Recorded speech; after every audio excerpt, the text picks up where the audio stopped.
Hey, what's going on, everybody? It's your boy HP, and you're listening to episode 6 of the Unsportsmanlike Conduct podcast, a podcast for the average Joe that covers football, my beloved New York Giants, some baseball and basketball from time to time, and just any other current events impacting our sports world. Before I get started with the agenda, everyone, please follow my Instagram page. That's _unsportsmanlike_conduct. Again, that's _unsportsmanlike_conduct. Also, I'm on Twitter now, so please follow me on my Twitter.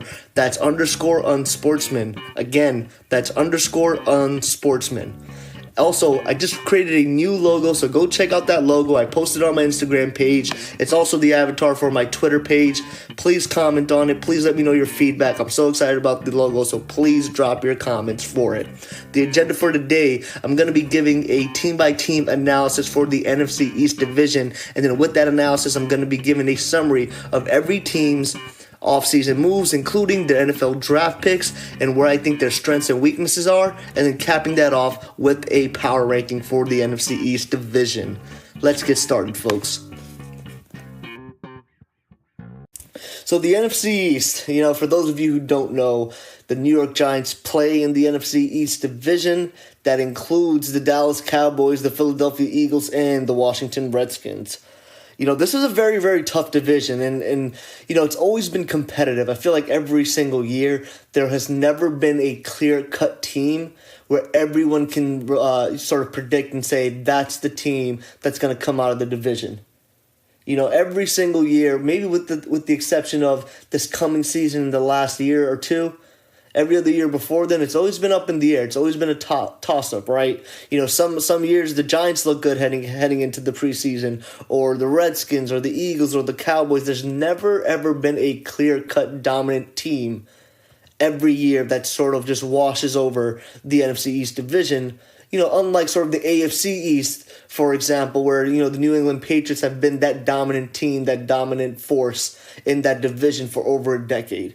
I mean, it is up until now where the Buffalo Bills, the New York Jets, and the Miami Dolphins are building up teams that might be somewhat competitive this year.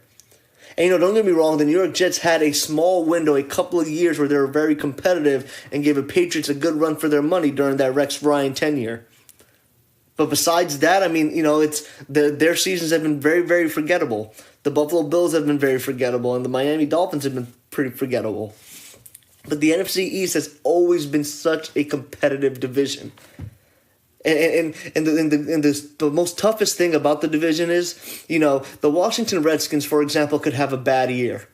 But when the New York Giants face the Redskins, that's always going to be a tough matchup. Our division matchups are always more tough than any other division matchups across the NFL. Right? You look at the division with the Steelers, the Ravens, the Cleveland Browns, and the Cincinnati Bengals.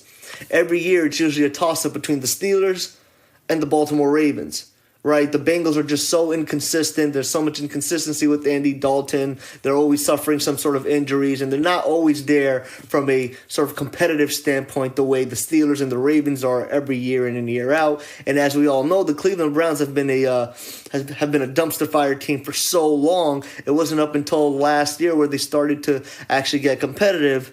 And now they're actually looked at it as a serious contender heading into this season. So I just feel like across the NFL, there haven't been that many good competitive divisions like the NFC East. And that's why every single year there's just a new team. Well, I wouldn't say new team, but there's a different team that ends up winning that division. And it's so competitive in that division that usually the NFC East teams don't even come away with the first round bye in every instance. They're usually coming in as playing that week one, right? So that's always the first week of the playoffs, rather. So that's why this division has always been one of the more entertaining ones. And it's all these games are just so close, and the division races are never a runaway race, right? The standings always get finalized towards the last couple of weeks of the NFL season, and so the New York Giants are going to have they're probably going to have another tough season this year. Because in my power rankings, I have the New York Giants as the fourth best team in the NFC East division, or what other people would say is the worst team in the NFC East division. The New York Giants, just to recap some of their offseason moves, we were unable to re-sign Landon Collins. we traded Odell Beckham Jr. and Olivier Vernon to the Cleveland Browns for a first-round and third-round pick, and Kevin Zeitler, offensive guard, and Jabril Peppers, free safety. Remember, I was a big fan of this trade, despite Gettleman not actually nailing all of the picks in the draft. I was still a big fan of this trade. I thought in the draft, Gettleman addressed a big weakness with our secondary. He drafted DeAndre Baker and Julian Love. He also, in the later rounds, drafted Corey Ballantyne, who might see some action in the slot corner or potentially at safety position. So we'll see how that's going to work. But these are some young core defensive back studs that are going to be on our team. So I'm definitely looking forward to seeing how they end up maturing and growing in their NFL careers. We also, as damage control for trading Odell Beckham Jr., Dave Gettleman gave Golden Tate a pretty big contract. I wasn't crazy about that contract. And then to further sort of instill confidence in New York Giants fans, Gettleman, rightfully so, extended Sterling Shepard's contract. So those were some of the high-level offseason moves that the New York Giants made. But as a result of those moves, I realized two things. We still have a weakness at wide receiver. We still do not have an offensive threat that can stretch the field. Golden Tate is an older version of Sterling Shepard. They are two of the same exact players. They play the same short to intermediate routes. They're very effective in that way. They're very effective in the slot. They're they're great with yards after the catch, but they don't know how to stretch the field with their routes. I don't know how this offense is necessarily going to look, because those two aren't the guys that I would really rely on big shot plays to go deep, to go, do that go route or the deep post route. So that's going to be a little bit concerning. I think the New York Giants are going to have a lot of trouble moving the ball down the field. I think we're going to see a very important stat that's going to be a common theme for the New York Giants this year, and that's going to be time of possession. I think we're going to have a lot of 3-and-outs. And it's not going to have anything related to our offensive line, because I think this is the first year where we're going to see a legitimate offensive line. Right, we're going to have Nate Soldier and Will Hernandez year 2. We have Kevin Zeitler at right guard. So our team is looking pretty good from an offensive line perspective. We have one of the best running backs in the game with Saquon Barkley, who's probably going to have another amazing year. So I'm not concerned about the run game or the offensive line. I think this is going to be the very first season in a very long time since our Super Bowl win where we'll see Eli Manning not be under duress so much. I think the quarterback pressures will be less. I think the sacks allowed will be less as well this year. But from a receiver standpoint, I just don't know where a lot of the production is going to come or where the downfield threat is. Again, Golden Tate, Sterling Shepard, they are the same player. They run similar type of routes. So, in that signing, and I mentioned this in my first podcast episode, I really wasn't sure what the purpose of that signing was. And again, I think that was more of a reactionary move by the New York Giants, given the outcry by New York Giant fans after Odell Beckham Jr. Got traded. And I think someone who's going to be, who's going to be responsible to carry the load for this offense, who's going to be, I think a lot of New York Giants fans are going to be expecting big numbers from him, is going to be tight end Evan Ingram. Evan Ingram has the potential to be a very successful tight end. He's shown us some very good flashes over the last 2 years. He does have struggles with, actually holding on to the ball in terms of he's always dropping passes, but I think this is going to be a very, very important year, because this is going to be the first year where he's possibly going to be the number 1 or number 2 target for Eli Manning. So definitely expecting big things out of him. But again, these guys aren't expected to really stretch the field the way Odell Beckham has been for our team. I don't think, we really didn't address wide receiver in the draft, which I wish they had done. So I think this team's going to have a lot of struggles moving the ball down the field. There are going to be games where Saquon Barkley won't be able to get it going early in the downs. There's going to be times where we're going to be 3rd and 7, 3rd and 10, possibly 3rd and 11 or 12. And we won't be able to get that first down on those 3rd and long plays because we don't have receivers who can stretch the field the way, Odell Beckham was able to. And, we've always had Sterling Shepard. We've always had Evan Ingram alongside Odell Beckham Jr. But the reason why our offensive our offense was able to move down the balls because Beckham at times, actually so many times, bailed our offense out. He bailed us out. He saved us on so many games, so many drives, so many third and longs. So this is going to be a very, very interesting season for us. Again, I think our offense is going to be more geared towards run first and then pass. But, in today's game, it's hard to win a lot of games like that because every other team is geared toward passing first. We've seen more yards put up in today's NFL. We've seen more points being put up in today's NFL. And so running the ball more isn't necessarily going to be sort of effective from an offensive standpoint, given, sort of today's climate for offenses in the NFL. And then from the defensive side, as I mentioned, look, we're going to have a lot of young defensive backs. This is what our secondary looks like. We have an aging Antoine Bethea as strong safety. I think he's probably his mid-30s, which scares me. I mean, if that's the guy that's starting coming into the season, that's something that's very, very concerning. I think he's going to blow a lot of coverages. I think it's good from a veteran standpoint that he can teach other young defensive backs how to play the game, how to read coverages and whatnot. But from an athletic standpoint, I don't know how effective Bethea is going to be for the New York Giants. Then we also have Janoris Jenkins, our cornerback. He's 30 years old. I think he has maybe another one or two productive seasons. So we'll see how he holds up this year. Hopefully he doesn't have any major injuries. Hopefully there's a healthy training camp. And then after that, we just have a bunch of young defensive backs. We have Jabril Peppers at free safety. Then we're going to have DeAndre Baker, who we just drafted. That's probably going to start. And then we'll probably have Julian Love, who we drafted in the 4th round. That's probably going to start at slot corner. Now, my biggest concern here is that more than half of our secondary are like younger than 25 years old. I mean, Jabril Peppers is arguably our best defensive back on this team, and he's 23 years old. And look, I am high on Jabril Peppers. I think he's a stud. I think he's going to be great for the New York Giants. But please keep in mind, everyone, the Cleveland Browns had a decently stacked secondary, which is why Jabril Peppers was pretty successful last year. This year, it's a little bit different. I think this year, Jabril Peppers is going to have a lot of pressure to be the main playmaker on this team. And I think at 23 years old, on a new team, being part of a new defense, a new defensive coordinator, it's going to be a lot of pressure for him. So that's something that I'm definitely going to keep my eye out on. And then look, DeAndre Baker and Julian Love, they're rookie cornerbacks. You know what I mean? So you have to expect that there are going to be times where they get burned on plays. Where they misread coverages, where they aren't always at their assignments the way they're supposed to be. I think the secondary is going to give up a lot of big plays early on in the season. But I think hopefully if this secondary gets it together quick enough, we'll probably be a defense that's a bend-don't-break defense. And what I mean by bend-don't-break is that we'll give up a lot of yards. Teams will definitely drive on us. We'll definitely give up some big plays. And teams will get past the 50-yard line quicker.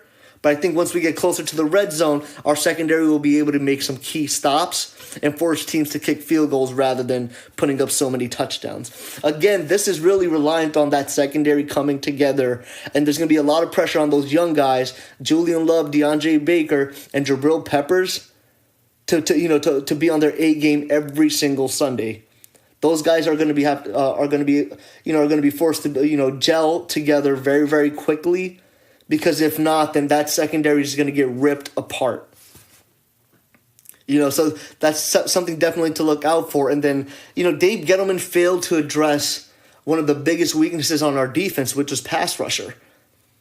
Which is even going to put more pressure on our defensive backs because now our defensive backs are going to have more time. They're going to have more time. Not more time, but they're going to be forced to defend these receivers for a longer period of time. When you have good pass rushers, your defensive ends can get to the quarterback quicker, takes the pressure off of your defensive backs, and they don't have to defend receivers for a longer period of time during that snap. But because we don't have a legitimate starting premier pass rusher heading into this season, that concerns me, and I think we're going to get burned on a lot of plays. And I mentioned this earlier. Everyone watch out for this key statistic, game in and game out. It's going to be time of possession. The New York Giants are going to have a lot of 3-and-outs from an offensive perspective. And then from a defensive perspective, I think the opposing offensive teams are going to be able to hold to the ball longer and drive on us on several plays. And that's going to put a lot of pressure on Eli Manning, because I think, at that point, you're just, at that point it's like, okay, well, we only have this much time in the half.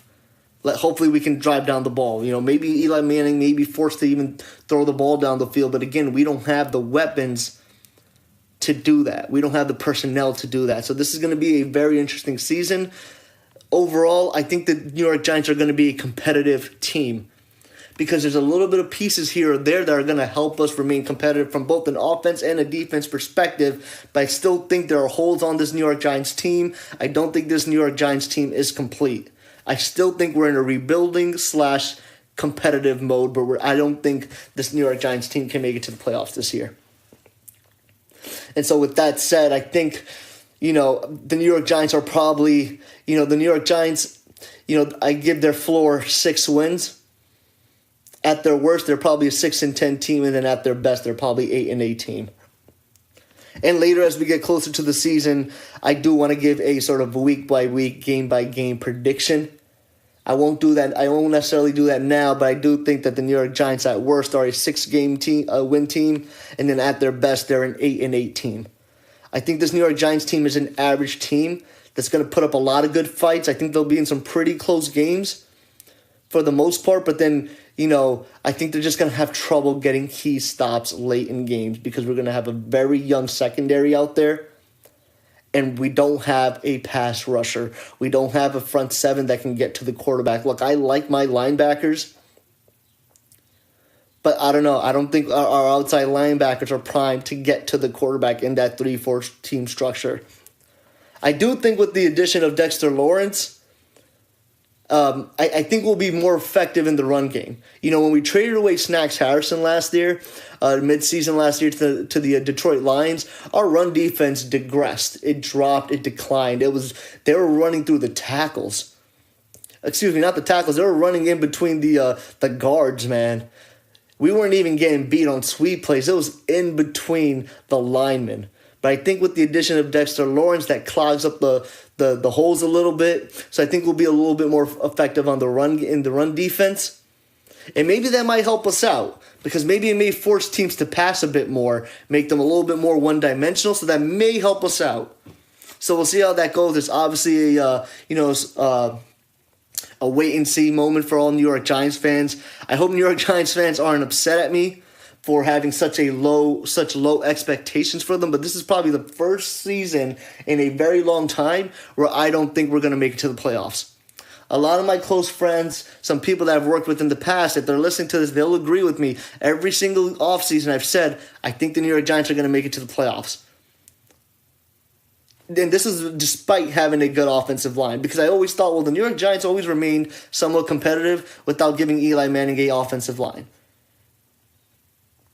Now that we do have an offensive line, there's other pieces on this defense, or on this team rather, that aren't complete. The units aren't complete enough to week in and week out provide a competitive product out there and win enough games. I think it's going to be a long season. It may even be a slow season. I think it starts off very, very slow, and then we probably might end up winning games, start gaining some sort of momentum, probably in the middle to late part of the season.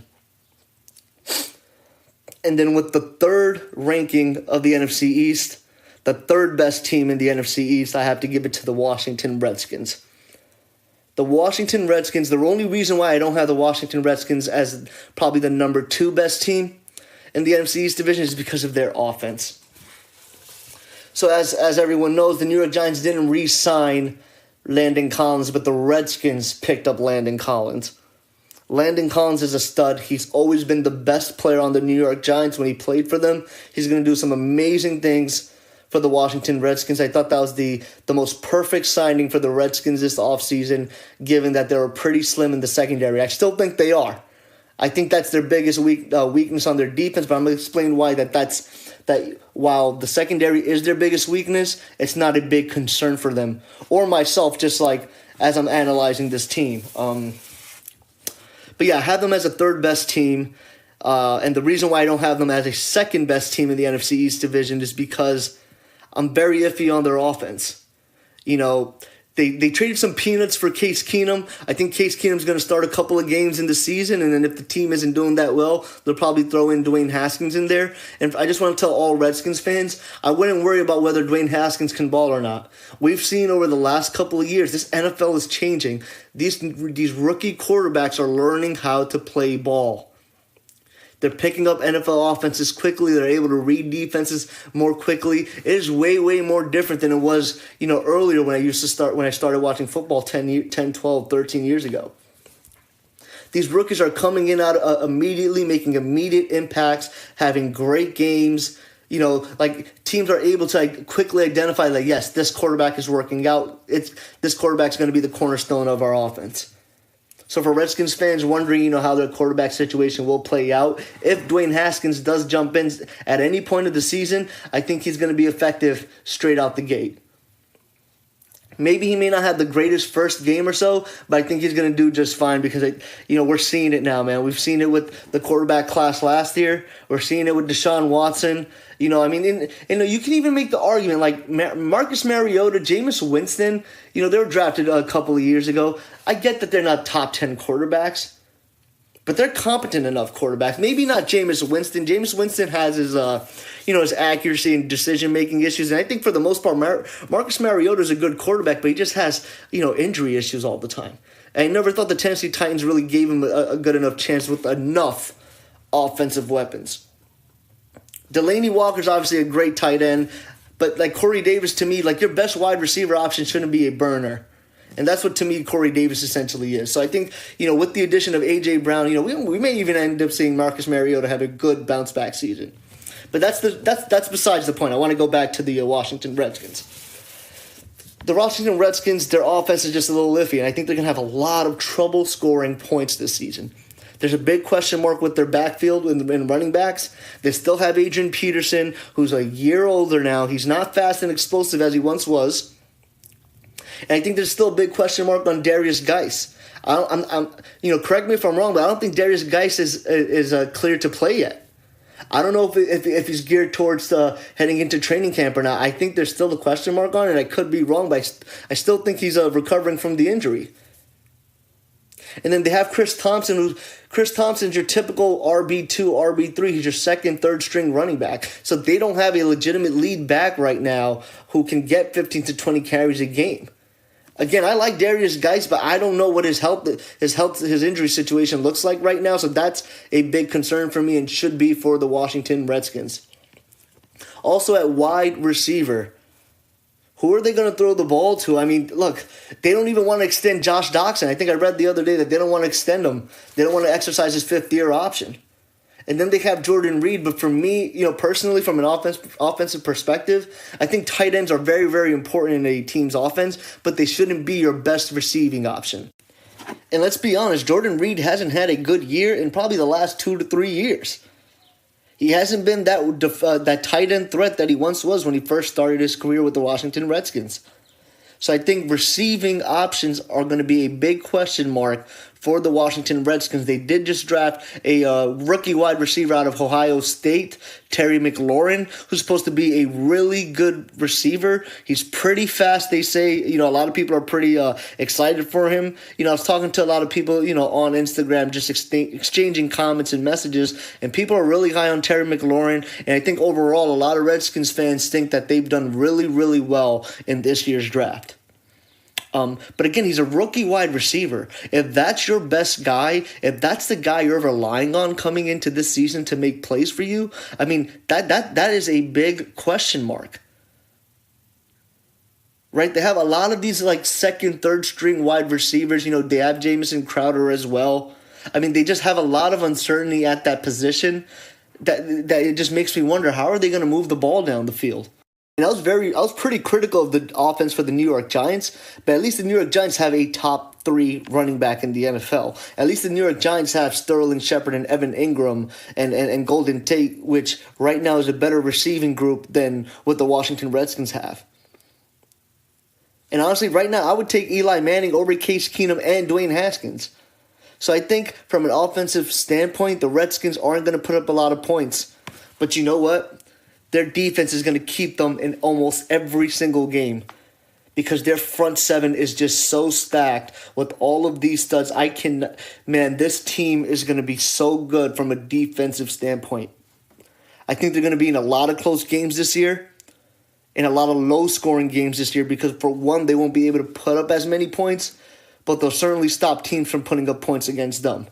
I mean, just look at this front seven. Jonathan Allen, we know, defensive end, who's a stud. Deron Payne, nose tackle. Ryan Anderson, linebacker. Mason Foster, Reuben Foster, Ryan Kerrigan. I mean, this front seven is just so stacked. And not to mention the $1 million man, right? The guy that I've been mentioning since I started this podcast. They drafted Montez Sweat. Like this front seven is just so stacked, and don't be surprised to see this Redskins team be top 5 in quarterback hurries and top 10 in sacks.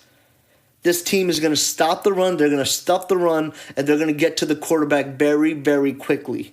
And I think I mentioned earlier in the segment when I was talking about the Redskins that their secondary is pretty thin, but you know what? Their secondary doesn't need to be that stacked because they have such a great formidable front seven that's going to get to the quarterback. A lot of pressure is going to be taken off of guys like Josh Norman and Landon Collins to defend the pass because they're going to be able to get to the quarterback quicker than most teams in the NFL. This is a top 10 defense because that front seven is just so adequately put together. I look at this defense and I just wish the New York Giants had something similar to this. Just this makeup is just, it is really, really good. And, we've seen it last year. The Redskins defense had a good defense last year. They played some really good ball last year. And I think this year we're going to see it again, but they're going to be even better. They're going to be even better. And, man, the Redskins fans should be excited to see this defense again. And, my prediction for them is that, at worst, they'll probably be a 7-win team. And then I think at best they could win 10 games. I think the difference between being 7-9 and 10-6 is that defense ends up winning them a couple of more games. Either they get key stops late in games, or the defense keeps them late in games where the offense is able to get that late drive field goal or that late score touchdown. So this Redskins team is going to be tough to score against. And I definitely think from a perspective, the New York Giants are playing them, hopefully our offensive line holds up. Because with the way that front seven is built, there are so many ways you can scheme blitzes, trick offenses. I mean, I wouldn't be surprised if Eli Manning throws a crap ton of interceptions or even fumbles the ball in the pocket against this front seven this coming season. This Redskins defense looks serious, and you know what? I'm going to go out on a limb and say this Redskins defense is the best defense in the NFC East division.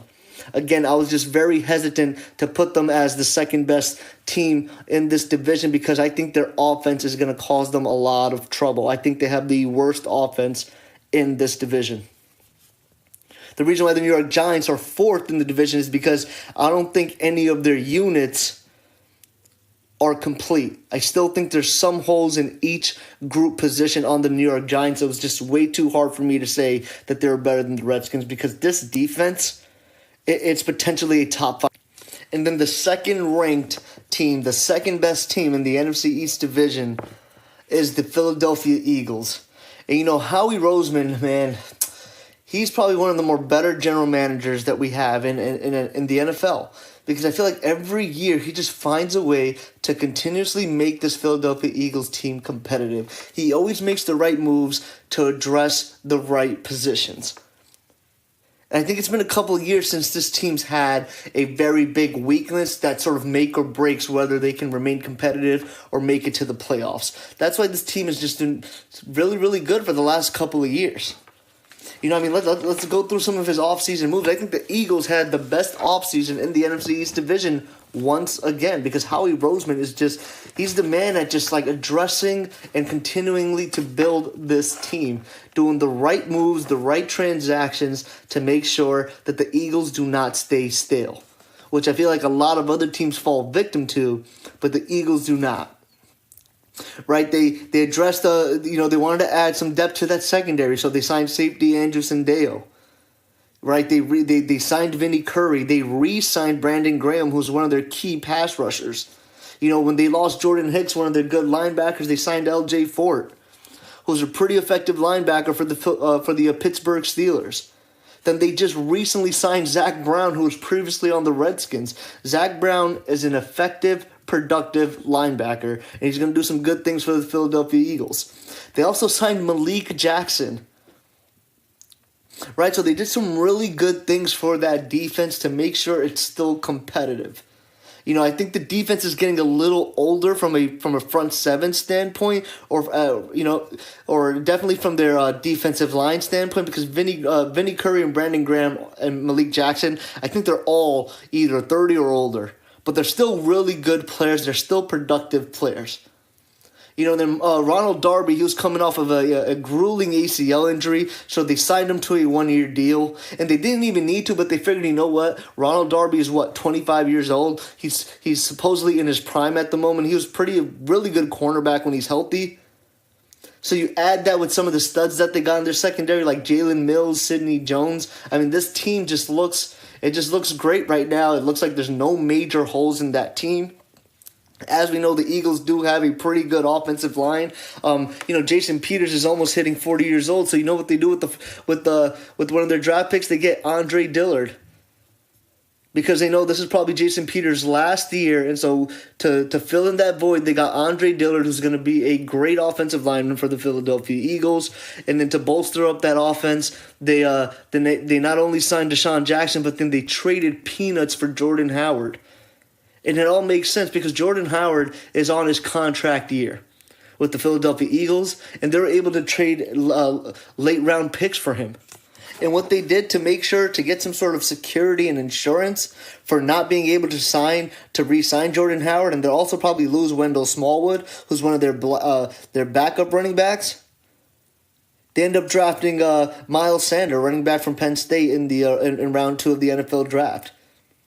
And some of their receivers are getting pretty old too, like Alshon Jeffrey, not Nelson Aguilar, but Deshaun Jackson.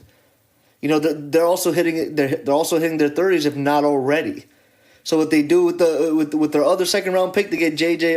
Arcega-Whiteside. So it's like, I feel like Howie Roseman just knows what to do. He knows the right picks and the right additions to make for this team to fill in the holes or to fill in potential holes that will occur in the near future for this team. I think he just always knows what moves to make, what players to bring on this team, so that there's no gaps or no new identified weaknesses heading into the football season. I think the biggest question mark for this Eagles team is that Malcolm Jenkins reportedly is planning to sit out of training camp because he wants a new contract. I guess he's seen the contract that Landon Collins got, and I think the expectation is that he wants to get big money. And look, let's be honest, I think he deserves it. He's been the heart and soul of that Eagles secondary for quite some time now. I think he deserves the money that he's asking for. I mean, I think age is definitely consideration, so there has to be some sort of right balance with those contract negotiations, but I think that's the biggest question mark heading into the season. So we'll see how that plays out, because I think that'll be definitely a big blow to the Eagles' defense if Malcolm Jenkins decides that he's just going to sit out and do sort of a Le'Veon Bell, or maybe force his way out of a Philadelphia like Antonio Brown did, if he's not just happy with the situation or his contract. So we'll see how that's going to play out. But, this offense and defense, I think they just have good pieces around them. Carson Wentz has good receiving options. He has a good offensive line. He has good running back group back there. And obviously they still have Zach Ertz, who's the best tight end in the game. So this is how the receivers look right now. Alshon Jeffrey, Deshaun Jackson. And remember, look, Nelson Aguilar was on the trading block because they had gotten Deshaun Jackson, and they figured, well, why do we need Nelson Aguilar if we have Deshaun Jackson? They essentially serve the same purpose. But no one bit for Nelson Aguilar. He's still on the team. So you have to think that that's a consideration within the lineup. Alshon Jeffrey, Deshaun Jackson, Nelson Aguilar, and then obviously one of the best tight ends in the game, Zach Ertz. I mean, him and Kelsey are 1A, 1B for who the best tight end in the NFL is. right? I mean, Zach Ertz is one of those guys where if you're drafting in your fantasy football draft and you find yourself slim on wide receivers, or you don't like the receivers that are available earlier in the rounds, you can get Zach Ertz to fill in that void. I mean, that's what I did last year with Travis Kelce. My best receiving options were DeAndre Hopkins and Travis Kelce last year. Those two guys carried my team from a receiving standpoint, PPR standpoint. So, I mean, that's how effective Zach Ertz is. That's how great of a tight end he is. So I think this Eagles team didn't change too much. It just made the right moves to remain competitive, and that's why I have them as the second best team. Carson Wentz is one of the best quarterbacks in the NFL. Granted, look, he's a Philadelphia Eagle. As a New York Giants fan, I should hate Carson Wentz, but I'm subjective where I need to be. Carson Wentz is probably one of my favorite quarterbacks in the NFL. I just love watching him play. I love that gunslinger mentality. I love the fact that he's so athletic, knows how to move around the pocket, in and out of the pocket. And the good thing about Carson Wentz is he doesn't always need to scramble, but he knows how to scramble around before passing the yards, the line of scrimmage to find receivers open. So it's just always so fun to watch Carson Wentz play ball. And even though it hurts to see him slice up that Giants defense, which he probably will do this coming season against those young DBs back there. But the reason why I don't have them number one is because the team that's number one, I think, from a defense and offensive standpoint, are just better than the Philadelphia Eagles. And that's the Dallas Cowboys, folks. I hate to say it. I know. I think all of America, I think the next hated team after the New England Patriots are definitely the Dallas Cowboys. But this Dallas Cowboys team, I mean, they were okay with trading a first-round pick for Amari Cooper. That's how good this team is. I mean, think about it, right? What were the biggest weaknesses for the Dallas Cowboys? It was probably receiver. So they went out and they got Amari Cooper, and then after that they were like, well, what do we really need? Our defensive line is okay. We have DeMarcus Lawrence. We have Tyrone Crawford. We have the best linebacking group in the NFL. Jalen Smith, Sean Lee, Van Der Esch. And the greatest thing is Jalen Smith and Van Der Esch are such amazing linebackers. And guess who they're learning from? Another great veteran linebacker, Sean Lee. Right? So they thought, okay, well, we don't need to work on our front seven. They always have one of the most competitive and best offensive lines in the last 5 years or so. I mean, I think last year we started to see the offensive line just regress a tiny bit. But I don't think that's a major weakness on this team. They obviously have a top 3 running back with Ezekiel Elliott. And, look, I'm very hard on Dak Prescott, but I don't think Dak Prescott's a bad quarterback. I guess my statement or my argument a couple episodes ago about Dak Prescott is he's not worth a big contract like Russell Wilson is. But Dak Prescott, I mean, he's a very efficient quarterback. He's an accurate quarterback. He's smart with the ball. He doesn't make a lot of mistakes, and that's very attributable to the offensive line and to the running game. But they found themselves at times in the pass game not being able to move the ball down the field because they never had a true number one wide receiver.